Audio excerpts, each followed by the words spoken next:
This channel does not promote any violent, harmful, or illegal activities. All content provided by this channel is meant for an educational purpose only.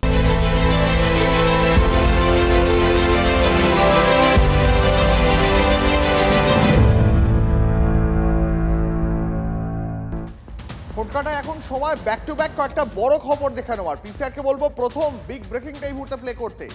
SIR এর চাপে এবার বিএলওর মৃত্যুর অভিযোগ। মেমারির চক বলরামপুরে বিএলওর মৃত্যু। কাজের চাপে brain স্ট্রোকে মৃত্যু, এমনটাই দাবি পরিবারের। বিএলওর মৃত্যুর কারণ খতিয়ে দেখা হচ্ছে জানিয়েছেন জেলা শাসক। এবার আজকে দ্বিতীয় বড় ব্রেকিং। শো কজেও হেলদোল নেই বিএলওদের। ভাঙড়ে পঞ্চায়েত প্রধানের উঠোন থেকেই ফর্ম বিলি চলছে। অভিযোগ আইএসএফ বিধায়ক নওশাদ সিদ্দিকীর। কিছুই জানেন না, পাল্টা দাবি পঞ্চায়েত প্রধানের। এবার আজকের 3 নম্বর ব্রেকিং। ক্লাবে তৃণমূলের ভোট রক্ষা শিবিরে বসে ফর্ম বিলি। দক্ষিণ হাওড়া বিধানসভার উনসানির সর্দার পাড়ার ঘটনা। শুধু শোকজ নয়, এফআইআর করে গ্রেপ্তারের দাবি তুললেন সজল ঘোষ। এবার 4 নম্বর ব্রেকিং। জিতলে হিন্দু তাড়ানোর কাজ শুরু করবে তৃণমূল কংগ্রেস, বললেন শুভেন্দু। বাংলাকে দ্বিতীয় বাংলাদেশ করতে চায় তৃণমূল কংগ্রেস, এমনটাই অভিযোগ করেছেন শুভেন্দু। হাওয়া গরমের চেষ্টা করছেন বিরোধী দলনেতা, কটাক্ষ করেছেন জয়প্রকাশ। আতঙ্ক তৈরির খেলায় নেমেছেন শুভেন্দু, বলছেন জয়প্রকাশ মজুমদার। এবার 5 নম্বর ব্রেকিং। আধার কার্ড থাকলে চিন্তা নেই, বিকাশ রঞ্জন ভট্টাচার্য কথা জানিয়েছেন। আধারের ভিত্তিতে এসআইআর লিস্টে নাম থাকবে, বলেছেন আইনজীবী বিকাশ রঞ্জন ভট্টাচার্য। তৃণমূলের বি টিম হয়ে বিভ্রান্ত করছেন পাল্টা অগ্নিমিত্রা। আজকে 6 নম্বর ব্রেকিং। বাংলাদেশে অনুপ্রবেশ মানতে নারাজ রাজ্যের পরিবহন মন্ত্রী। অনুপ্রবেশকারীদের অনাবাসিক কর্মীদের সঙ্গে তুলনা। কাজের জন্য অন্য দেশ থেকে বাংলায় আসেন, বললেন স্নেহাশিস চক্রবর্তী। এদের নিয়ে মেরুকরণের রাজনীতি করছে বিজেপি, অভিযোগ স্নেহাশিসের। এবার 7 নম্বর ব্রেকিং এর দিকে নজর রাখবো। মালদার সীমান্তবর্তী এলাকায় পাকড়াও 2 বাংলাদেশি। বৈষ্ণবনগর থেকে পাকড়াও 2 বাংলাদেশি। সীমান্তে সন্দেহজনকভাবে ঘোরাঘুরি করার সময় তাদের পাকড়াও করা হয়। এবার 8 নম্বর ব্রেকিং। মালদা থেকে পাওয়া যাচ্ছে মালদা রতুয়ায় জাল নথি চক্রের হদিশ। গ্রেপ্তার পঞ্চায়েত প্রধান ঘনিষ্ঠ তৃণমূল কর্মী। রতুয়ার আন্ধারু গ্রাম থেকে উদ্ধার হয়েছে প্রচুর নথি এবং স্ট্যাম্প।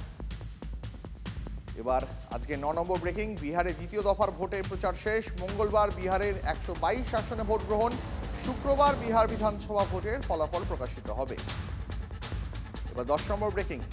গুরুংয়ের ডাকা সর্বদল বৈঠকে নামমাত্র উপস্থিতি। আমন্ত্রিত 12টি দলের মধ্যে উপস্থিত মাত্র 4টি দল। গোর্খা জনমুক্তি মোর্চার রাশ তাহলে কি আলগা? পাহাড়ের জোর জল্পনা।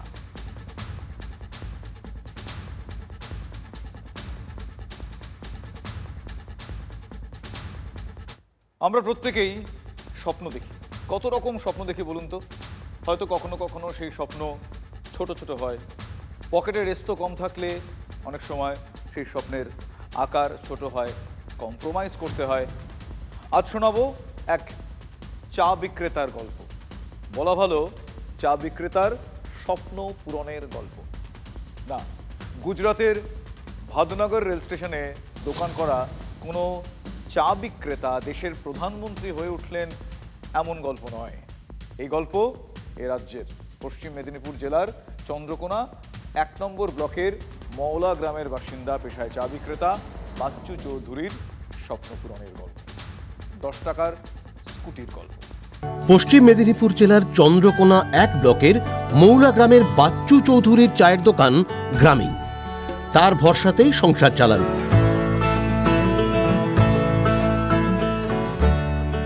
দিন কয়েক আগে চন্দ্রকোনা টাউনের গোসাই বাজার এলাকায় একটি মোটর বাইকের শোরুমে হাজির হন বাচ্চুবাবু। একজন ব্যক্তি গাড়ি নিয়ে এসে আমাদের এখানে ক্যাশে গাড়ি, ফিনান্সে গাড়ি কিনবে বলে আসে। তো সে গাড়ি পছন্দ করার পর আমরা জানতাম না যে সে খুচরো পয়সা এনেছে বলে। তো সে হঠাৎই গাড়ি পছন্দ হওয়ার পরে বলে আমি খুচরো পয়সা দেবো। তো ডিবাটা যখন ধরে আনা হয় তখন 3 জন মিলে প্রথমে গাড়ি থেকে নামানো যায়। তো তখন আমরা অতটা আইডিয়া করতে পারিনি যে খুচরা পয়সা কতটা থাকতে পারে। তো তাকে জিজ্ঞাসা করার পর সে আইডিয়া দেয় 40-42 হাজার টাকা। তো সে যখন খুচরো পয়সাটা আমরা এখানে আমাদের মেঝেতে ঢাললাম, ঢালার পরে আমরা তখনও আইডিয়া করতে পারিনি কত টাকা হবে। তো আমরা এখানকার 7-8 জন মিলে 1 থেকে 1.5 ঘন্টার মধ্যে টাকাটা গুনে যখন কাউন্টিং করলাম তখন দেখলাম 70,000 টাকা বেরিয়েছিল টোটাল। নোট আর কয়েন মিলিয়ে 1,10,12 হাজার টাকার মতো। খুচরোটা ছিল 69,000 টাকা, বাকিটা নোট। তো উনি ওই খুচরো টাকা দিয়েই আর ফিনান্সে নয়, ক্যাশে গাড়িটা কিনে নিয়ে গেছেন। মেয়ের ইচ্ছে পূরণ করতে হবে, মেয়ের মুখে হাসি ফোটাতে হবে। তাই চা বিক্রির আয় থেকে তিল তিল করে খুচরো পয়সা জমিয়েছেন লক্ষ্মীর ভাঁড়ে। মেয়েও কিছু টাকা দিয়েছেন। আমি বাবাকে 4 বছর আগে বলেছিলাম স্কুটি কিনে দেওয়ার জন্য। আমার খুব ইচ্ছা ছিল স্কুটি নেব, তখন তো বাবার সামর্থ্য হয়নি। তার জন্য 4 বছর আগে থেকে বাবা চা দোকান থেকে অল্প অল্প করে জমাতো কিছু। ওই 10 টাকার যে কয়েনগুলো সারাদিনে বেচাকেনা হয় সেরকম তার থেকে মোটামুটি 1টা 2টো করে এরকম করে জমি নিয়েছি। হঠাৎ বলে চল তাহলে স্কুটি কিনতে যাবো। মোটামুটি একটা ইচ্ছা ছিল, মেয়ে ছেলে যেহেতু বলেছিল সেই হিসাবে তাকে একটা মোটামুটি গিফট দিয়েছি। আমাকেও আমার বাবা স্বপ্ন পূরণটা করে দিল। আমি এর জন্য খুব গর্বিত। এরকম বাবা পেয়ে আমি চাই সবারই বাবাও এরকম হোক, তার সন্তানের জন্য স্বপ্ন পূরণ করুক। শুনলেন, দেখলেন চন্দ্রকোনার বাচ্চু চৌধুরীর স্বপ্ন পূরণের গল্প। বাংলার আকাশে বাতাসে এখন স্বপ্ন পাখির মতো উঠছে। কিসের স্বপ্ন বলুন তো? ভোটের স্বপ্ন। হ্যাঁ, এই যে এসআইআর নিয়ে এত হইচই, এর পিছনেও তো সেই স্বপ্ন। কিসের স্বপ্ন? হ্যাঁ, ভোটের স্বপ্ন। স্বপ্ন পূরণ হবে কিনা সেই ভয়ে চলছে একটা দেদার ভয়ে দেখানোর পালা। মানে ভয় নিয়ে ভয়ে দেখানোর পালা চলছে। আপনাদের কাছে আমরা বারবার অনুরোধ করছি, প্লিজ প্লিজ প্লিজ ভয় পাবেন না। ভোটার তালিকার সংশোধনের কাজ আগেও অনেকবার হয়েছে, এটা নতুন কিচ্ছু নয়। এবার নতুন যেটা হলো সেটা হচ্ছে হম্বিতম্বি। তাই প্লিজ ভয় পাবেন না। বিজেপির নাক কেটে দেবো, বাংলার ভোটারদের নাম কাটবো। আসলে এই ধরনের হুঙ্কার ভয় বাড়াচ্ছে। ফল কি হচ্ছে? 6 বছরের মেয়েকে নিয়ে বিষ খেয়ে আত্মহত্যার চেষ্টা করলেন 26 বছরের আশা সোরেন, 27 বছরের আশা সোরেন। ধনেখালি থানার সমসপুর 2 পঞ্চায়েতের কানা নদী এলাকার বাপের বাড়িতে তিনি থাকতেন। ভয়ে এ কাজ করে ফেললেন তিনি। এই যে এসআই যে ফর্ম, এবার আমাদের এখানে সবার ফর্ম এসেছে। বোন যেহেতু আমাদের এখানে মানে বিয়ে হয়েছিল জেজুর রায়পুর, তো এখানে জামার সাথে একটু ঝামেলার জন্য বোনকে আমরা নিয়ে চলে আসি এখানে। এসআই ফর্ম আমাদের বাড়িতে সবাইকে দিয়েছে।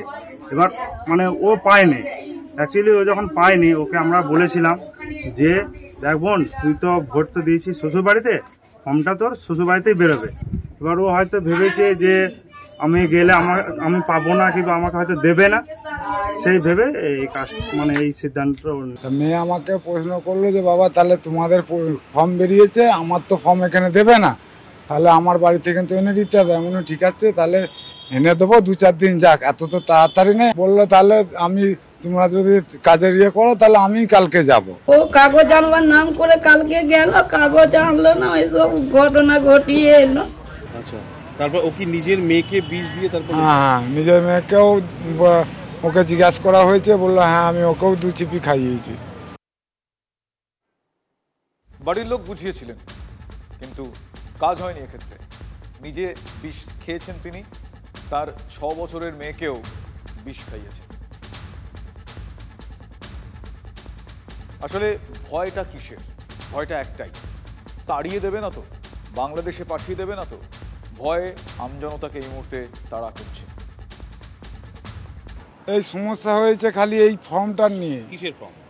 এই যে ভোটার লিস্টে এসআইআর এর ফর্মটার জন্য এই সমস্যা। কি ও এই যে বলে যে না, এই শোনা গেছে, খবরও ইয়েছে, ফোনেতেও দেখাচ্ছে এখানে নাগরিক না হলে তাড়িয়ে দেবে, কিন্তু সেই ভয়েতে ও এই কীর্তি করে ফেলেছে। আমার সব আছে, মেয়েটাকে আমি বুঝিয়েছি তো তুই চিন্তা করতে হবে না, তারা যদি তাড়াতে হয় আমাকে আগে তাড়াবে। আমি রেল লাইনে বাস করি, রেল লাইন মানে এই বাড়িতে অর্থাৎ এই আশা সরণের যেখানে থাকতেন তিনি বসবাস করতেন, সেখানে ধনিয়াখালীর বিধায়ক অসীমা পাত্র এসেছিলেন। বিজেপির নেতারা যেভাবে আজকে একটা বার্তা ছড়াচ্ছে সবাইকে বাংলাদেশে পাঠিয়ে দেবো, যার কাগজ নেই তাদের বাংলাদেশে পাঠিয়ে দেবো, এই যে প্যানিকটা, এই প্যানিকটা সারা বাংলা জুড়ে দেখছেন যেভাবে আত্মহত্যা করছে। কারণ তারা ধরে নিয়েছে আমার যখন কাগজ নেই তাহলে আমাকে মনে হয় বাংলাদেশে পাঠিয়ে দেবে। এটা অদ্ভুত টেনশন, একটা ফিয়ার, এমন কথাবার্তা বলছে, একটা চারিদিকে একটা আতঙ্ক সৃষ্টি করে দিচ্ছে, মানুষ ভয় খাচ্ছে। আমি তো সমস্ত মানুষের কাছে অনুরোধ করছি, আপনারা কেউ ভয় খাবেন না। পশ্চিমবাংলায় মমতা বন্দ্যোপাধ্যায় আছে, জানবেন। তৃণমূল নেতা নেত্রীরা বিজেপির বিরুদ্ধে ভয় ছড়ানোর অভিযোগ করছেন, কিন্তু মমতা বন্দ্যোপাধ্যায় তিনি আছেন, চিন্তা নেই কোনো। মুখ্যমন্ত্রী নিজে বলছেন যে সবার হয়ে যাওয়ার পর তারপর তিনি ফর্ম ফিল আপ করবেন, মানে এই যে এনিউমারেশন ফর্ম। মুখ্যমন্ত্রী যে বার্তা দিয়েছেন রাজ্যের প্রশাসনিক প্রধান হিসেবে, দেখুন পরিবারে বড়রা সাধারণত পরিবারে আমন্ত্রিত কেউ এলে পরে সকলের খাওয়া শেষ হলে তারপরে তিনি আহার গ্রহণ করেন। মুখ্যমন্ত্রী রাজ্যের প্রশাসনিক প্রধান, তাই এই রাজ্যের সমস্ত মানুষ যতক্ষণ না নিশ্চিন্তে ফর্ম ফিল আপ করছেন, সকলের নাম নিশ্চিন্তভাবে ভোটার তালিকায় থাকছে, ততক্ষণ পর্যন্ত মুখ্যমন্ত্রী নিজে করবেন না বলে জানিয়েছেন।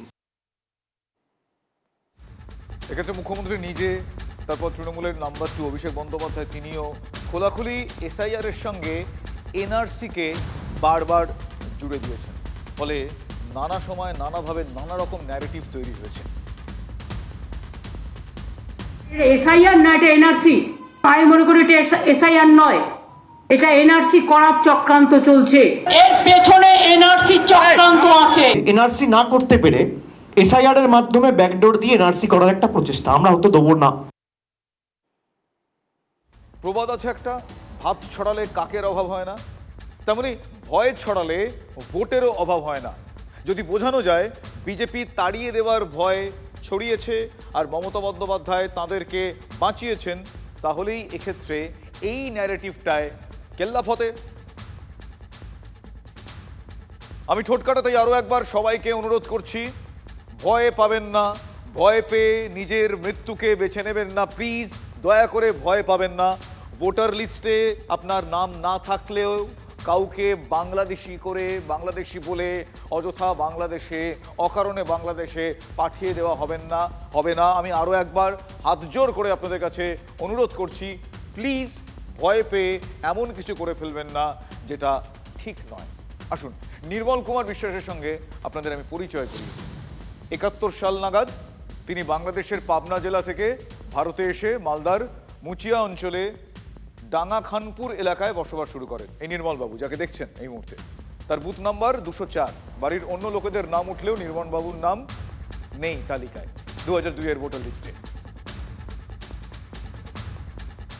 71 আইছিলাম গন্ডগোলের বছর, তারপরে কইলে যাওয়া লাগবে 2-3 বছর ছিলাম বাড়ি। থাকার পরে আইসিয়ে আইলে আবার খাটিছিলাম, তারপর এই বাড়িটুকু রাখছিল। আধার কার্ড আছে, প্যান কার্ড আছে, ব্যাংকের বই আছে, বাড়ির দলিল আছে, তারপরে আপনার আরো কত কাগজ আছে এই সমস্ত, আর চৌকিদারি ট্যাক্স ম্যাক্স আছে, সম্পূর্ণই আছে, কেউ ছবি দিয়ে নেই। ভোটার কার্ডটাই নাই। 20 বছর পরে অ্যাপ্লাই করছি, খালি হয় না। এক পার্টি উঠে গেছে আর এক পার্টি কাটিয়ে দেয়, পাটাপাটি কত দেশ না।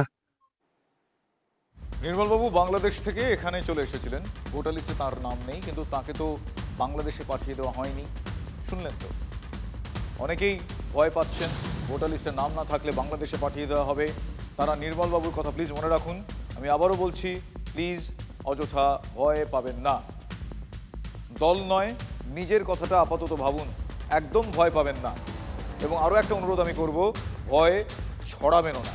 এটা ভোটার লিস্ট সংশোধন, বারবার মাথায় রাখুন, এটা ভোটার লিস্ট সংশোধন। আগেও এটা অনেকবার হয়েছে, এর সঙ্গে দেশ ছাড়ানোর কোনো সম্পর্ক নেই। এটা একেবারে মাথার মধ্যে ঢুকিয়ে নিন। যে কারণে আমি বারবার বলছি, প্লিজ ভয় পাবেন না। এটা অদ্ভুত টেনশন, একটা ফিয়ার, এমন কথাবার্তা বলছে, একটা চারিদিকে একটা আতঙ্ক সৃষ্টি করে দিচ্ছে, মানুষ ভয় খাচ্ছে।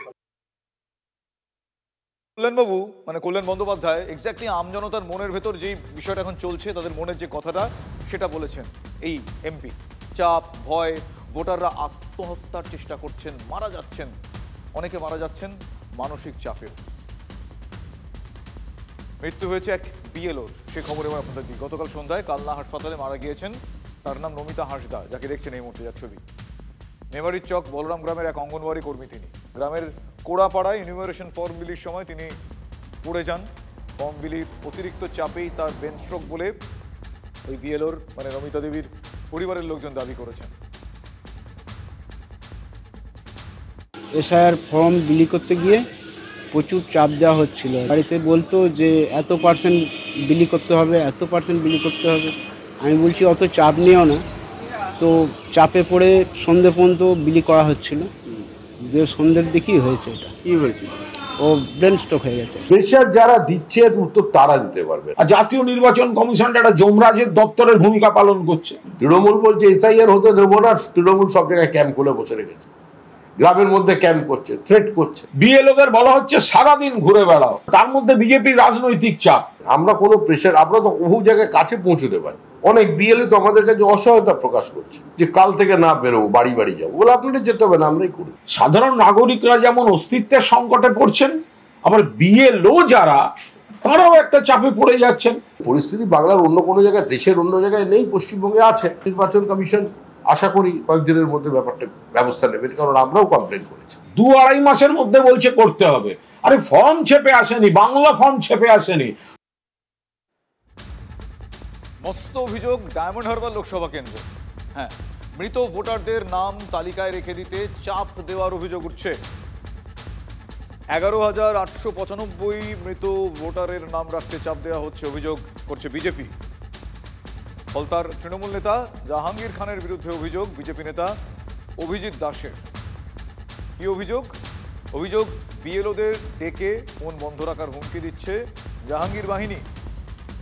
অভিজিৎ কমিশনের কাছেও অভিযোগ দায়ের করেছেন, কমিশনের কাছেও তিনি অভিযোগ জানিয়েছেন। জাহাঙ্গীর একটা রাইট হ্যান্ড আছে মানুষ পান্ডা, যে হচ্ছে ফলতা যে অঞ্চল আছে অঞ্চলে সভাপতি। মানুষ পান্ডা থেকে প্রত্যেক বিএলওর সুইচ অফ করে দিয়েছে, যাতে কেউ রেকর্ডিং না করতে পারে, কেউ ফটো না তুলতে পারে, এবং তাদেরকে হুমকি দিয়েছে যে এবং ভোটার লিস্ট ধরে ধরে যে আমাদের এই যে 11,896টা যে আমাদের এখানে মৃত ভোটার আছে পুরো ফলতা বিধানসভার মধ্যে, তো এদেরকে ভোটার লিস্ট থেকে নাম রিমুভ করা যাবে না। এবার বিএলআরদের মধ্যে অনেকেই তখন প্রতিবাদ করে যে আমাদের তো চাকরি নিয়ে টানাটানি হবে। না না, ওগুলো আমরা দেখে নেবো, আমাদের সব লোকজন আছে, ওই সময় চিন্তা করতে হবে না। করে যে বেশি কথা বলবেন না, আমরা যেভাবে বলছি সেভাবে চলবেন, থাকতে দেবো না। এই ফলতা এরিয়া কারো কিছু করার ক্ষমতা নেই। এসব তাদের যা থ্রেটিং এর মাধ্যমে যা যা বলে মিথ্যা। কে বলছে এগুলো? এগুলো বিজেপির অভিযোগ করছে ম্যাডাম। ওদের অভিযোগের কোনো মানে সত্যতাই থাকে না। আমাদের রাজ্যের যিনি মুখ্যমন্ত্রী আছেন তিনি কবি, তিনি চিত্রকার, এবং তার মন অত্যন্ত বড়। তৃণমূল আমাদের মতন ছোট হৃদয় নয়, তৃণমূলের মন অত্যন্ত বড়। তৃণমূল বলেছে তুমি গেছো তো গেছো, কি হয়েছে তাতে? পৃথিবীর মায়া কাটিয়ে তুমি চলে যেতে পারো, কিন্তু আমরা তোমাকে ছাড়বো না। ভোটার লিস্টের মায়া তোমাকে কাটাতে দেব না, তুমি আমাদের কাছে থাকবে, আরো কাছে ভোটার লিস্টের। মৃত ভোটারের নাম তালিকায় রাখার জন্য চাপ দেওয়ার আরও অভিযোগ নির্বাচন কমিশনের কাছে কিন্তু গিয়েছে। ফলে খুব গুরুত্ব সহকারে বিষয়টি এই মুহূর্তে দেখার দরকার রয়েছে। মৃত ভোটারের নামে ফর্ম দিতে জোর করার অভিযোগ, 8 জন বিএলএর বিরুদ্ধে এফআইআর দায়ের করার নির্দেশ কমিশনের তরফ থেকে এসেছে। আসলে কমিশন মানে নির্বাচন কমিশন অনেক নির্দেশই দিচ্ছে, খুব কড়াভাবেই দিচ্ছে। 4 জন ইআরও এই ইআরওদের বিরুদ্ধে এফআইআর করতে বলেছিল, রাজ্য সরকার করেনি। বাড়ি বাড়ি গিয়ে এক জায়গায় বসে এনিউমারেশন ফর্ম বিলি করায় 8 জন বিএলওকে শোকজ করেছে কমিশন। তাতেও তারা থামছে কোথায়? তৃণমূলের শিবিরের পঞ্চায়েত অফিসে যে ছবিগুলো আপনারা এই মুহূর্তে দেখছেন পরপর, বাড়িতে বসে অনেক বিএলওই এই এনিউমারেশন ফর্ম বিলি করে দিয়ে যাচ্ছে। এই যে 6টা ছবি আপনারা এই মুহূর্তে দেখছেন, এই ছবিগুলো দেখলেই আপনারা বুঝতে পারবেন আমার কোনো বর্ণনার প্রয়োজনীয়তা এখানে নেই। নন্দীগ্রামে তো বিএলওর বদলে তারা কাত্তিও ফর্ম বিলি করছেন। আমার প্রশ্নটা হচ্ছে যে এত সাহস, মানে আমরা বলি না দম পাচ্ছে কোথার থেকে, এত সাহস তারা কোথার থেকে পাচ্ছেন যে তারা নির্বাচন কমিশনের এত কড়া নির্দেশের পরে অকুত ভয় হয়ে, শোকজ খাওয়ার পরে অকুত ভয় হয়ে এই কাজ করে যেতে পারছেন? বিএলওরা বাড়ি বাড়ি যাওয়ার কথা, বিএলওরা বাড়ি বাড়ি যাচ্ছেন। কোথাও কোথাও কিছু জায়গায় নিশ্চয়ই বিএলওরা যাচ্ছেন, কিন্তু কিছু কিছু জায়গায় তারা তাদের কেউ সাহায্য করছেন, সহযোগিতা করছেন এলাকা ভিত্তিতে। যাদের যেসব রাজনৈতিক দল জনবিচ্ছিন্ন, তারা এগুলিকে অকারণ মানে ইস্যু করার একটা চেষ্টা করছেন। তৃণমূল কংগ্রেস এসআইআর কে মেনে নিয়েছে। তারা বলেছিলেন বাংলায় এসআইআর হতে দেবো না, সেই রাজ্যের মুখ্যমন্ত্রী হাতে ফর্ম নিয়েছেন, মানে তিনি মেনে নিয়েছে। তারা এটা জানেন যে মানতে হবে, নাহলে সরকার থাকবে না। বিজেপির রাজ্য স্তর থেকে দিল্লিতে তারা তাদের অভ্যন্তরীণ রিপোর্টে চরম উদ্বেগ প্রকাশ করে বলেছেন এই এসআইআর হলে বিজেপির ভোট 18.5% থেকে 21.3% পর্যন্ত কমে যাওয়ার আশঙ্কা আছে।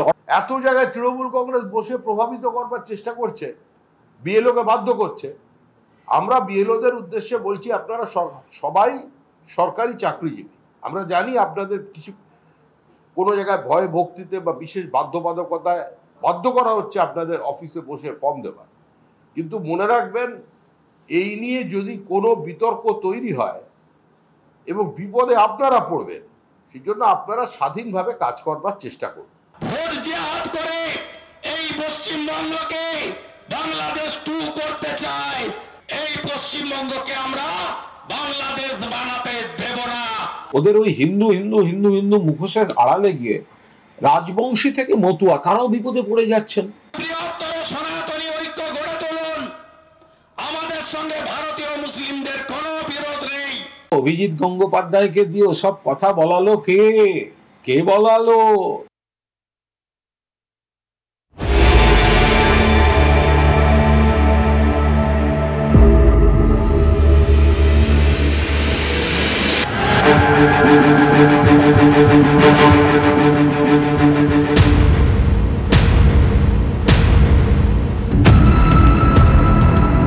স্থানীয় লোকরাই বলছেন এই বাড়িতে বাংলাদেশি ছিলেন, তবে এখন বিক্রি করে পালিয়ে গিয়েছেন। প্রায় 10-15 বছর ছিল, তারপরে বিক্রি করে পালিয়ে গেছে। হ্যাঁ, এই 1 মাস হলো গেছে।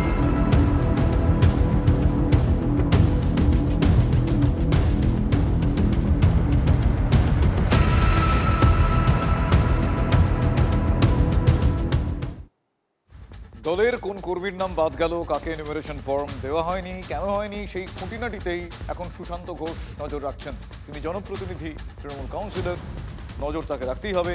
একজন কর্মী মানে একটা ভোট। বঙ্গের শাসক নেতারা তো এখন আবার বিএলওদের উপর পূর্ণ আস্থা রাখতে পারছেন না। সুশান্তর অভিযোগও আপনারা শুনেছেন, চক্রান্ত চলছে বলেছেন তিনি। এসআইআরের নামে বেছে বেছে তৃণমূল কর্মীদের নাম বাদ দেওয়ার চক্রান্ত বলে তিনি অভিযোগ করেছেন। কিন্তু সুশান্তবাবু কি তারই ওয়ার্ডের গুলশান কলোনির খোঁজ খবর রাখছেন? ঠক বাজতে সেখানে গা উজাড় হয়ে যাচ্ছে। এনুমারেশন ফর্ম কার যে হাতে দেবেন, বিএলও তো লোকই খুঁজে পাচ্ছেন না। গুলশান কলোনির দৌড়ে দৌড়ে তারা নক করছেন, বাড়িতে লোকজন আছেন কিন্তু ভোটার নেই।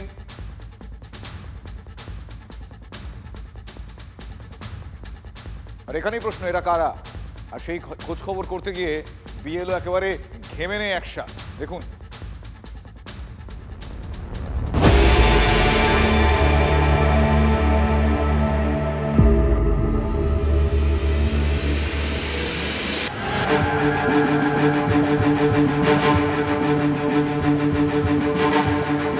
তপসিয়া, মেদিবাগান, ওইখানকার লোক এখানে থাকছে, কিন্তু ভোটার কার্ড এখনও ট্রান্সফার করিনি এখানে।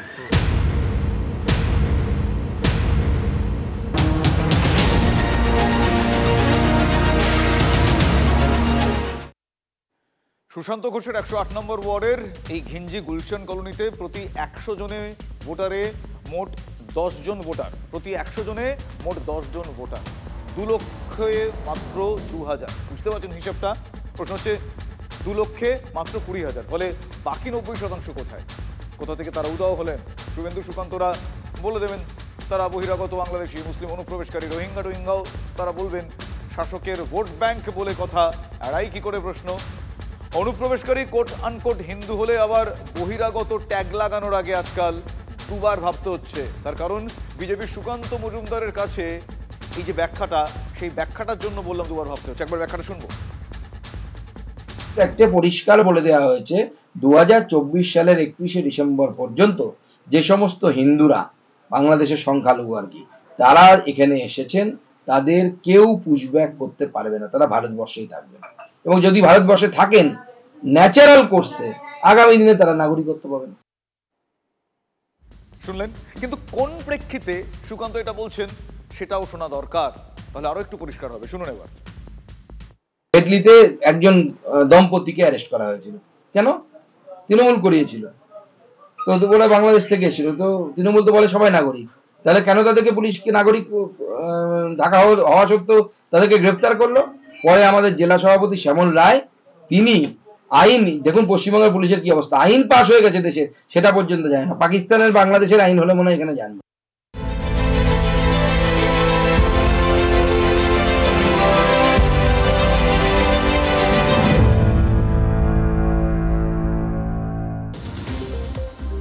চার বছরের শিশুকন্যাকে যৌন নির্যাতনের অভিযোগে গ্রেপ্তার দাদু। ভোরে ঘুমন্ত শিশুকে তুলে নিয়ে গিয়ে যৌন নির্যাতনের অভিযোগ। হুগলি তারকেশ্বরে উত্তেজনা। ঘটনায় 5 জনের বিশেষ তদন্তকারী দল গঠন পুলিশের। রাজ্যের আইন শৃঙ্খলা পরিস্থিতি নিয়ে সরব দিয়েছে। দমকলে ফের অস্ত্র উদ্ধার। পৃথক 2টি পুলিশি অভিযানে পাকড়াও 2 দুষ্কৃতী। উদ্ধার 2টি দেশি বন্দুক এবং 3 রাউন্ড গুলি। দমকলের শাহবাজপুরে তল্লাশিতে তাহিদুল মণ্ডলের বাড়ি থেকে মেলে বেআইনি অস্ত্র। অন্যদিকে আমিনাবাদে উদ্ধার আরও একটি দেশি বন্দুক এবং 3 রাউন্ড কার্তুজ। ইগরাতে জমি বিবাদের জেরে তুলকালাম। দুপক্ষের সংঘর্ষে বাড়িতে লাগানো হলো আগুন। এলাকায় ব্যাপক উত্তেজনা। ইগরার বাতুয়ারি গ্রাম পঞ্চায়েতের বিদুরপুর এলাকার ঘটনা। পরিস্থিতি সামলাতে বিশাল পুলিশ বাহিনী। প্ল্যাটফর্মে ধাক্কা মালগাড়ি। অল্পের জন্য বড়সড় দুর্ঘটনা থেকে রক্ষা। পশ্চিম মেদিনীপুরের বালিচক স্টেশনে তীব্র উত্তেজনা। প্ল্যাটফর্মে ধাক্কা লাগে মালগাড়ির ইঞ্জিন এবং 2টি বগির। কি কারণে দুর্ঘটনা তদন্ত শুরু করেছে।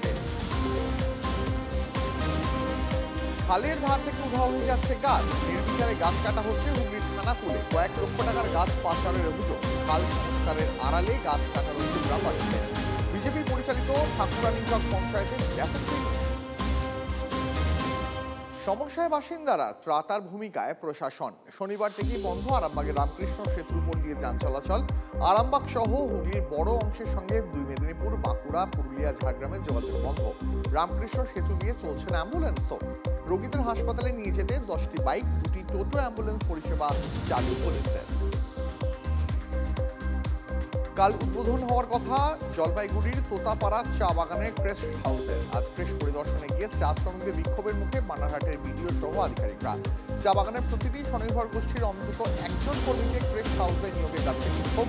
দাবি না মানা হলে ক্রেস্ট হাউসে তালা ঝোলানোরও হুঁশিয়ারি।